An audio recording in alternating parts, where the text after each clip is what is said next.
دوں؟ کہا کہ ہاں پڑھا دے۔ جب 3 مرتبہ پوچھا حجت تمام ہوئی۔ اب تاریخ میں کہیں نہیں ملتا کہ علی نے کسی کو حکم دیا ہو یا دعا کے لیے ہاتھ اٹھائے ہو کہ ابھی مردہ ہو جائے، بلکہ علی نے یہاں پر نیت کی کہ نماز جنازہ پڑھتا ہوں۔ یہاں علی نیت کر رہے تھے، ارادہ کر رہے تھے، نماز کی روح پرواز ہو رہی تھی۔ اور جب علی نماز پڑھا چکے تو لوگ مسکرانے لگے، ہنسنے لگے اور کہنے لگے ہم نے علی نے زندہ کی نماز جنازہ پڑھا دی اور کہتے ہیں ہر چیز کے جاننے والے ہیں۔ تو ایک مرتبہ مولا کا مسکرائے اور کہا ایک مرتبہ جا کر مناظرہ کر تو لو، دیکھ تو لو۔ جب جا کر دیکھا تو کیا دیکھا کہ جو نوجوان کو لائے تھے علی کا تمسک کرنے کے لیے اور یہ امید کر رہے تھے کہ علی کا مذاق اڑایا جائے گا، اب وہ زندہ نہیں تھا بلکہ روح پرواز ہو چکی تھی۔ واقعہ تفصیل آپ کے سامنے ہے کہ بعد میں والدہ علی نے دوبارہ اس کی روح کو دینا عطا کیا اور دوبارہ وہ زندہ ہو گیا۔ لیکن یہاں پر جو صفت ہے اللہ کی کہ موت کا دینے والا، تو علی نے اپنے ارادے سے موت بھی دے کر دکھلا دی کہ اگر علی کسی کی نماز جنازہ کا ارادہ کر لے، علی دعا نہیں کرے گا، علی حکم بھی نہیں دے گا، بلکہ علی ارادہ کرے گا اور روح پرواز کر جائے گی۔ اسلام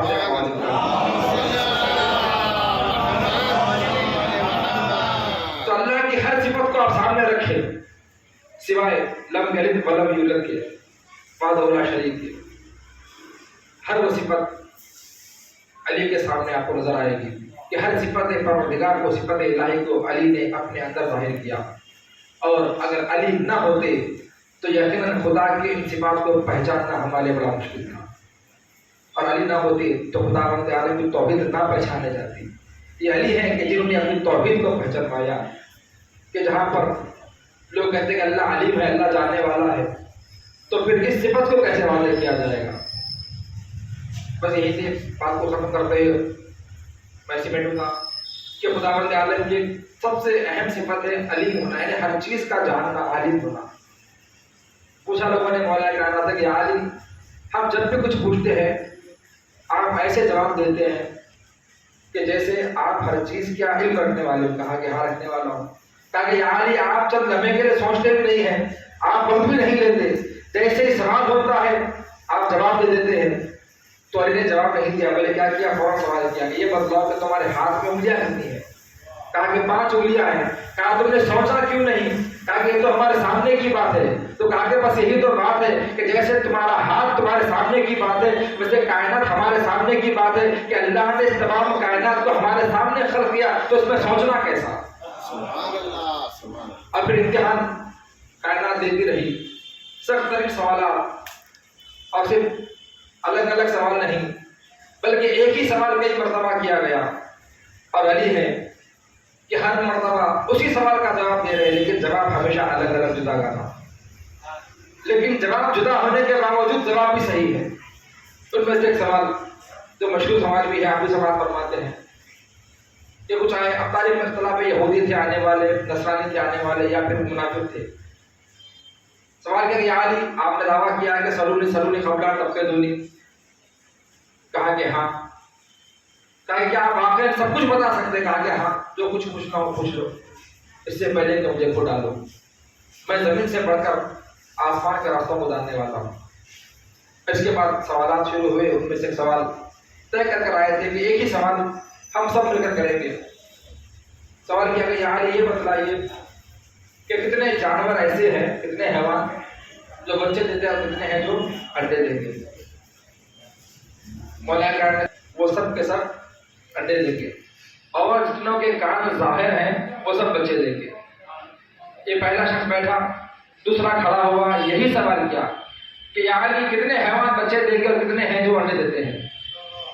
مولانا کہتے ہیں دیکھو جتنے حیوان اپنی غذا کو نگل لیتے ہیں وہ سب کے سب انڈے دیں گے، اور جو اپنی غذا چبا کر کھاتے ہیں وہ سب بچے دیں گے۔ دوسرا بیٹھا، تیسرا کھڑا ہوا، یہی سوال کیا، کہا کہ یا علی کتنے جانور ایسے ہیں کہ جو بچے دیتے ہیں، کتنے ایسے جو انڈے دیں گے؟ مولانا نے مسکرایا، کہا کہ دیکھو جتنے جانوروں کا حمل آشکار ہوتا ہے وہ سب کے سب بچے دیں گے، اور جن کا حمل آشکار نہ ہو وہ انڈے دیں گے۔ تیسرا بیٹا، چوتھا کھڑا ہوا، پھر یہی سوال کیا کہ یا علی کتنے ایسے جو بچے دیتے ہیں اور کتنے حیوان ایسے جو انڈے دیتے ہیں؟ ایک مرتبہ مولا پھر مسکرائے، کہا کہ دیکھو جن جن حیوانات کے مذکر کی شرم کا ظاہر ہو وہ سب کے سب بچے دیں گے، اور جن کی شرم کا ہے ظاہر نہ ہو انڈے دیں گے۔ یہ چوتھا بیٹھا، پھر پانچواں کھڑا ہوا اور یہی سوال کیا کہ یا علی کتنے جانور ایسے ہیں جو بچے دیتے ہیں اور کتنے ہیں جو انڈے دیتے ہیں؟ کہا کہ دیکھو جتنے جانور ایسے ہیں کہ جن کی فصلیاں انسان کے مثل ہوں گی وہ سب کے سب بچے دیں گے، اور جن کی فصلیں اس طرح موجود نہ ہو وہ انڈے دیں گے۔ پھر پانچواں بیٹا چھٹا کھڑا ہوا، اس نے یہی سوال کیا اور کہا کہ یا علی کتنے جانور ایسے ہیں جو بچے دیتے ہیں اور کتنے ایسے ہیں جو انڈے دیں گے؟ تو وہاں کا مولا نے کہا کہ دیکھو جتنے جانوروں کی مونس کے پستان آشکار ہوں گے وہ سب کے سب بچے دیں گے، اور جن کے پستان آشکار نہ ہو وہ سب کے سب انڈے دیں گے۔ اس کا کہا کہ قیامت تک اگر تم یہی سوال بار بار پوچھتے جاؤ گے، ہر بار میرا جواب الگ ہوگا لیکن صحیح ہوگا۔ مسئلہ یہ نہیں کہ میں جواب دوں گا یا نہیں دوں گا، مسئلہ یہ کہ تم میں کون تصدیق کرے گا۔ اسلام پڑھتے آپ آواز دوں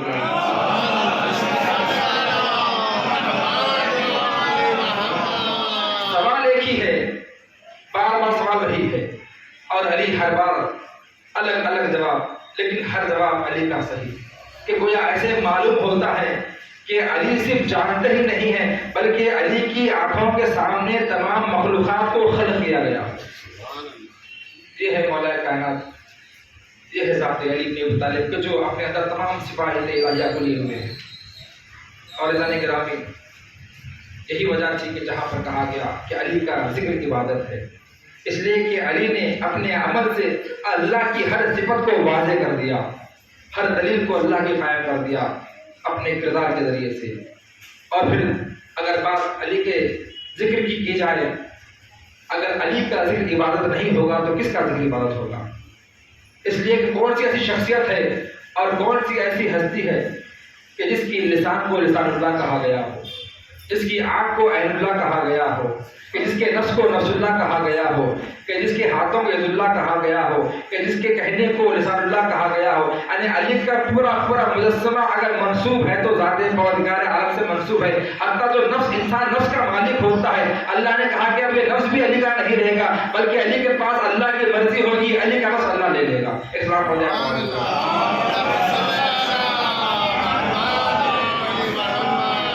انسان کی پہچان نفس سے ہی ہوتی ہے، اور اگر ظاہری پہچان کی بات کی جائے تو انسان کی پہچان چہرے سے ہوتی ہے، لیکن علی کے چہرے کو بھی اللہ نے نہیں چھوڑا بلکہ کہا کہ علی کا چہرہ بھی میرا چہرہ ہے۔ یہی وجہ ہے کہ تمام کائنات علی کو وجہ اللہ کہتی ہے، اور ہمارے بھائی جو سب کو رضی اللہ کہتے ہیں، صرف ایک شخصیت ہے جسے کرم اللہ وجہ بھی کہا جاتا ہے۔ اس کی وجہ کیا ہوئی؟ اس لیے کہ جانتے ہیں اور جاننے کے بعد مانتے اس بات کو نہیں ہے، یہ الگ بات ہے۔ جانتے کیا ہے؟ جانتے یہ ہے کہ دنیا میں کوئی نہیں ہے کہ جس کے ذکر کو اللہ نے عبادت کہا گیا ہو، کوئی ایسا ہے ہی نہیں جس نے اپنے آپ سے، اپنے کردار سے، اپنے عمل سے اللہ کی صفات کو ظاہر کیا اور سوائے علی بن ابی طالب کے۔ سبحان اللہ۔ کہ ہر کوئی تعویلات لوگ پیش کرتے ہیں کہ وجہ یہ ہے کہ سب نے کہیں نہ کہیں بت پرستی کی اور علی نے کبھی بت پرستی نہیں کی، لہذا اس لیے کہتے کرم اللہ وجہ ہوئی۔ اگر یہی وجہ ہے تو صرف علی نہیں ہے کہ جنہوں نے بت پرستی نہیں کی، بلکہ خاندان بنی ہاشم کا ہر فرد وہ ہے جس نے کبھی بت پرستی نہیں کی، نہ صرف مولا کائنات بلکہ علی مولا کائنات کی والدہ کے تعلق سے آپ دیکھیں کہ آپ کس مقام اور کس منزلت پر فائز تھی۔ یہ کوئی عام شخصیت نہیں تھی۔ یہ بات مسلم ہے کہ معصومین فقط 14 ہیں، جو معصوم مطلق ہے، لیکن جو معصوم عام ہے وہ کتنے ہیں ہم کہیں نہیں سکتے، دعویٰ نہیں کر سکتے۔ لیکن عصمت پر دلیل کیا بن سکتی ہے کہ پہلی چیز تو یہ کہ اللہ کی جو وحی آتی ہے وہ غیر معصوم پر نہیں آ سکتی۔ یہ علم کلام کا کلیہ ہے، اس بات کو ماننا ہوگا، کوئی اس کا انکار کر ہی نہیں سکتا۔ اب کوئی کہتے ہیں کہ نہیں یہ وحی نہیں بلکہ خداوند کرتا ہے کہ الہام تھا۔ الہام کی بات کی بھی کی جائے تو الہام بھی ہر کسی کو نہیں آ سکتا جب تک کہ اپنے کردار کو اتنا بلند نہ کر دے۔ جناب مریم کے تعلق سے قرآن آیت موجود ہے، وقت میں گنجائش نہیں کہ اس کی وضاحت کی جائے۔ اب جناب فاطمہ بنت اسد اپنے گھر میں تشریف فرما ہے اور وقت ولادت مولا کائنات آیا۔ خواتین اس مقام پر کرتی کیا ہے؟ لیکن عام خاتون ہوتی تو شوہر کو بلاتی، اپنے گھر والوں سے کہتی، لیکن جانتی ہے کہ دنیا میں کون آنے والا ہے اور اس کے لیے کس کے پاس جانا ہے۔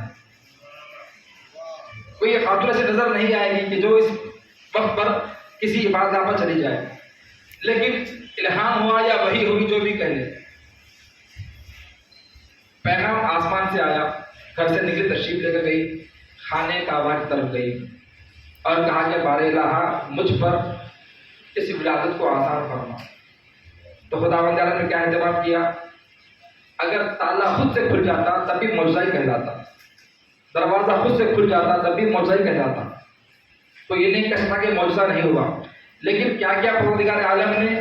جو در تھا اس در کو نہیں کھولا گیا، بلکہ الگ سے در بنایا گیا، دیوار میں شق پیدا کیا گیا، اور دیوار کعبہ جب شق ہوئی تو اس دیوار کعبہ سے فاتحہ بنت قیس داخل ہوئی۔ تو اس کی وجہ کیا تھی؟ تو اس کی وجہ یہ تھی جو خود اخیار میں لکھتے ہیں اور یہ کہتے ہیں کہ یہ علی کی فضیلت نہیں ہے کہ علی کعبے میں پیدا ہوئے، یہ تو ہم بھی کہتے ہیں کہ علی کی فضیلت نہیں ہے کعبے میں پیدا ہوئے، بلکہ کعبے کے لیے فضیلت ہی علی کعبے میں آئے۔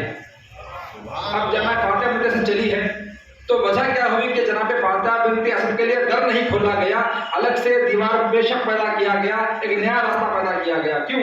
اس لیے کہ دیوار کعبہ کے چاروں طرف بت پیوست تھے۔ اگر فاطمہ بنت اسد دروازے چلی آتی تو اس دروازے کو اوپر بھی بت پیوست تھا، ایک لمحے کے لیے صحیح فاطمہ بنت اسد بت کے سامنے جھک جاتی۔ خدا نے گوارا نہیں کیا کہ جو بت شکن کی ماں ہو ایک لمحے کے لیے بت کے سامنے سب کو جھکا دے۔ تو لہٰذا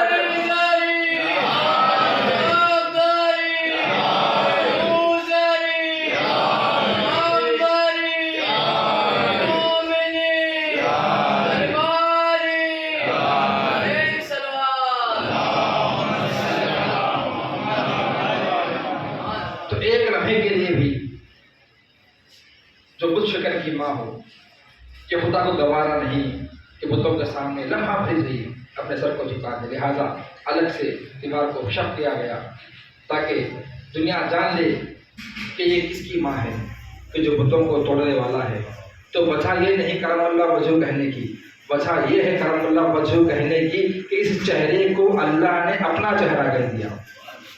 اور سورہ رحمان میں اسی طرح اشارہ ہے، تفاصیل میں جائیں گے تو آپ کو اندازہ ہوگا کہ جہاں پر اللہ نے کہا کہ کل من علیہا فان ویبقی وجہ ربک ذو الجلال والاکرام، کہ ہر چیز ہر شے فنا ہو کر رہ جائے گی۔ اگر باقی رہے گا تو کیا باقی رہے گا؟ وہی باقی رہے گا جو اللہ کا چہرہ ہے۔ جب پوچھا گیا حکم مسجد امام علیہ السلام سے کہ مولا وجہ اللہ سے مراد کیا ہے، تو امام نے فرمایا کہ وجہ اللہ سے مراد ہمارا جد ذات علی ابن ابی طالب رسول اللہ کی ذات گرامی۔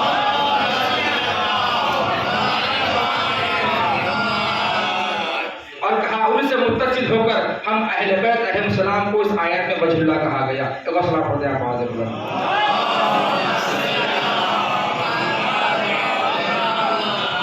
تو ہر چیز جب فنا ہو جائے گی کچھ باقی نہیں رہے گا، باقی رہے گا تو کیا باقی رہے گا؟ وہی باقی رہے گا جو اللہ کا چہرہ ہے۔ بلکہ بات کو تھوڑا اور آسان کرتے ہوئے، چونکہ مسائل مولا کہتے تھے کہ پڑھتے ہیں بچہ وہی حوالے سے پڑھا گیا تھا کہ جب مولا کے سر پر ضربت لگی تو اس وقت مولا کائنات نے ایک جملہ اپنے زبان پر جاری کیا اور کہا کہ خود دو ورب الکعبہ، کہ رب کعبہ کی قسم آج علی کامیاب ہو گیا۔ کیسی کیسے جنگیں لڑی ہیں علی نے، لیکن علی نے یہ نہیں کہا کہ میں کامیاب ہو گیا۔ اپنی دو انگلیوں سے خیبر کو اکھاڑا، اس مقام پر کبھی فخر مباحث نہیں کیا، نہ یہ کہا کہ میں کامیاب ہو گیا۔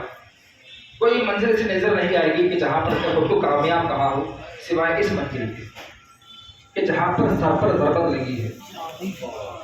ظاہری اعتبار سے تو قتل ہے، ظاہری اعتبار سے یہاں پر علی کو نہیں کہنا چاہیے کہ میں کامیاب ہوا۔ علی کو اس وقت کہنا چاہیے تھا، اگر ضربت لگنے کی بات ہے، جب روز خندق علی کو ضربت لگی تھی، لیکن اس وقت بھی نہیں کہا۔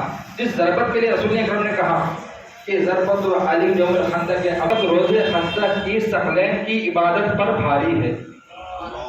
کیوں بھاری ہے؟ اس لیے کہ کل ایمان اور کل کفر کا مقابلہ تھا۔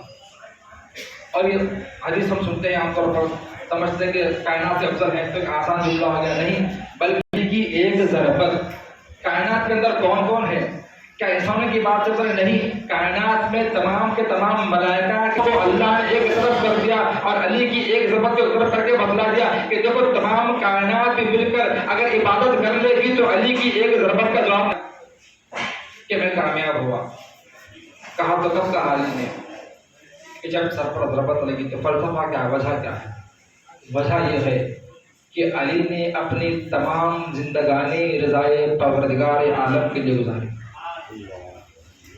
اور اسی ہدف پر علی آج شہید ہونے جا رہا ہے کہ جب دنیا میں آیا تھا ظاہری اعتبار سے تو اس وقت علی ابو طالب کا بیٹا بن کر آیا تھا، لیکن اب جب دنیا سے جا رہا ہے تو صرف ابو طالب کا بیٹا بن کر نہیں جا رہا ہے، بلکہ علی کا ذرہ ذرہ اللہ سے منسوب ہو کر جا رہا ہے۔ اگر علی کے ہاتھ جا رہے ہیں تو ید اللہ بن کر جا رہے ہیں، علی کی زبان جا رہی ہے تو لسان اللہ بن کر جا رہی ہے، اگر علی کی آنکھیں جا رہی ہیں تو عین اللہ بن کر جا رہی ہے، علی کا مجسمہ تمام اللہ سے منسوب ہو کر جا رہا ہے۔ اب علی کا نفس نہیں جا رہا بلکہ خود نفس اللہ کے پاس جا رہا ہے۔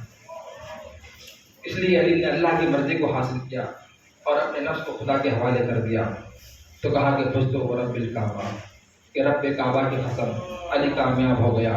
اس لیے کہ صرف علی کے ذکر کو بات کہا گیا، کسی اور کے ذکر کو بات نہیں کہا گیا، کہ کامیاب ترین انسان کامل کوئی ہے تو ذات علی کی ذات ہے اور کوئی ہو نہیں سکتا، کہ جو ضربت لگنے کے بعد بھی اس بات کی تمنا کر رہا ہے اور حسرت کر رہا ہے کہ جتنا میں سخی تھا کسی نے مانگا نہیں کہ میں عطا کر دیتا، جتنا میرے پاس علم تھا کسی نے پوچھا نہیں کہ میں اس علم سے نواز۔ یہ علی کی سخاوت اور یہ علی کا علم کہ دنیا علی کے مقام کو مرتبے کو نہیں سمجھ سکتی، کہ جس کی محبت کو ایمان کہا گیا ہو اور جس کے بغض کو کفر اور نفاق کہا گیا ہو۔ گویا رسول اکرم نے اس حدیث کے اندر ایک میزان دے دیا، اور قیامت تک کے لیے بدلا دیکھو تم کتنی ہی باتیں کیوں نہ کر لے جاؤ، تمہارا ایمان اس وقت تک کامل نہیں جب تک کہ علی کی محبت کو اختیار نہ کرنا اور جب تک علی کے دشمنوں سے اظہار برات نہ کرنا۔ اس لیے کہ علی کی ذات کوئی عام ذات نہیں ہے، علی کا روم روم اللہ سے منسوب، کہ جب سر پر ضربت لگی ہے اس کے بعد کے کردار کو دیکھیں مولا کائنات کے کہ کس طرح کا کردار مولا کائنات نے پیش کیا ہے، کہ سر پر ضربت لگی ہے، قاتل آنکھوں کے سامنے کھڑا ہے، کوئی اور ہوتا تو شاید کسی اور طرح کا سلوک کرتا، لیکن جب علی یہ دیکھ رہے تھے کہ ابن ملجم کے ہاتھوں کو باندھا گیا اور ملوم تھرا رہا ہے، علی کی خدمت میں شربت پیش کیا گیا، علی نے خود شربت نوش فرمانے کے بجائے کہا کہ بیٹا حسن کی شربت ابن ملجم کے حوالے کر دو، اس لیے کہ اس کو مجھ سے زیادہ حاجت معلوم ہوتی ہے۔ ایسا کریم علی کہ جو اپنے قاتل کو بھی شربت پلا رہا ہے۔ میں کہوں مولا یہ کوفہ ہے، آپ کوفے کے علی ہے، لیکن کربلا میں ایک اور علی ہے، یہاں پر آپ کے لیے شربت پیش کیا گیا، آپ نے قاتل کے حوالے کر دیا، لیکن کربلا میں تو 6 مہینے کا علی ہوگا جو حسین کے ہاتھوں پر ہوگا، وہاں پر شربت نہیں پیش کیا جائے گا بلکہ وہاں پر حسین سوال آپ کریں گے اور یہ کہیں گے کہ اے اشفیا کیا تم نہیں دیکھ رہے کہ میرا بچہ ارے پیاس کی شدت سے اس مقام تک پہنچ چکا جسے کہ رضا کا مقام کہتے ہیں۔ اب علی اصغر کے بدن میں اتنی قوت نہیں کہ اپنے بدن کو حرکت دے سکے، آہستہ آہستہ اپنے ہونٹ کھولتا ہے، آہستہ سے اپنے ہونٹوں کو بند کرتا ہے، کہ جیسے کہ مچھلی اپنی تمام قوت کھو دینے کے بعد اب بالکل قوت طاقت نہیں رکھتی، اب تڑپ تڑپ کر جب بالکل موت کے قریب آ جاتی ہے تو آہستہ آہستہ اپنے ہونٹوں کو کھولتی ہے اور آہستہ ہونٹوں کو بند کرتی ہے۔ ارے اسی مقام پر علی اصغر آ چکے تھے، ارے اس علی اصغر کے لیے ارے کیا یہ ضروری تھا کہ تیرے سے شعبہ چلایا جاتا؟ ہاں باب اعزاز یہ پیاس کی شدت کو سمجھیے گا، آپ ہم پیاس کی شدت کو سنتے ہیں کہ 3 دن کی بھوک و پیاس کے عالم میں تھے، لیکن ہمارا یہاں کا مزاج الگ ہے، یہاں کا موسم الگ ہے، عراق کا مزاج الگ ہے، وہاں کی آب و ہوا الگ ہے۔ جب یہاں پر گرمی ہوتی ہے تو ہم کو اندازہ ہوتا ہے کہ گرمی کی شدت کیا ہے، لیکن اس کی عراق کی گرمی کو دیکھیے گا آپ کو اندازہ ہوگا۔ اور پھر اس زمانے میں کہ جہاں پر کوئی آسائش نہ ہو، کوئی وسیلہ نہ ہو، کوئی وسائل نہ ہو، وہاں پر گرمی کا شدت کا کیا عالم ہوا ہوگا۔ اب اس عالم میں اہل حرم 3 دن کے بھوکے بھی ہیں اور 3 دن کے پیاسے بھی ہیں۔ یہ پیاس کی شدت کا احساس اگر کرنا ہے تو زیارت نہیہ پڑھیے گا تو وہاں پر بار بار امام اس زیارت میں اشارہ کرتا ہے کہ اس پیاس سے کیا عالم ہوا تھا۔ ایک مرتبہ امام سلام کی طرح بیچتے، ارے میرا سلام ہو، ارے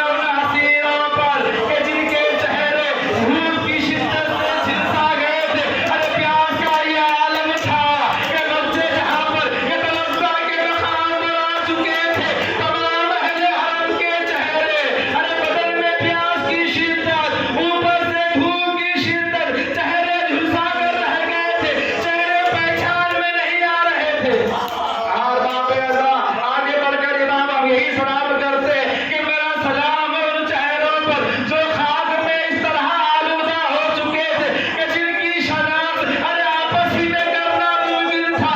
ہاں باپ اعزا یہی وجہ تھی کہ جب شام میں ایک چاہنے والا ملا ہے چوتھے امام کو، تو اس نے امام کو نہیں پہچانا بلکہ امام سے سوال کیا آپ کون ہیں؟ ارے امام نے تلاوت کی اور بتلایا کہ ہم کون ہیں۔ ہاں باپ اعزا یہ ظلم کی انتہا کہ جہاں پر پیاس کی شدت نے اہل حرم کو اتنا کمزور کر دیا کہ شام کے زندان میں ارے شام میں زینب کبریٰ بیٹھ کر نماز پڑھ رہی ہے۔ چوتھے امام پوچھتے ہیں اے پھوپھی اماں، ارے میں نے کبھی آپ کو نوافل بھی بیٹھ کر پڑھتے نہیں دیکھا، ارے پھر آج کیا سبب ہے آپ بیٹھ کر نماز پڑھ رہی ہے؟ کہا کہ بیٹا سید سجاد جو کچھ غذا لائی جاتی ہے اتنی ناکافی ہے کہ بچوں کو برابر نہیں ہوتی۔ اے بیٹا اب اتنی سکت نہیں کہ زینب کھڑے ہو کر نماز پڑھ سکے۔ یا خدایا جو زینب کھڑے ہو کر نماز نہیں پڑھ سکتی، ارے شام کے دربار میں بازار شام سے لے کر لایا گیا، ارے 3 دن کا راستہ، 3 روز تک زینب کبریٰ ارے کس عالم میں کھڑی رہی، اور پھر شام کا دربار کہ جہاں زینب کھڑی ہے اور 700 شرائط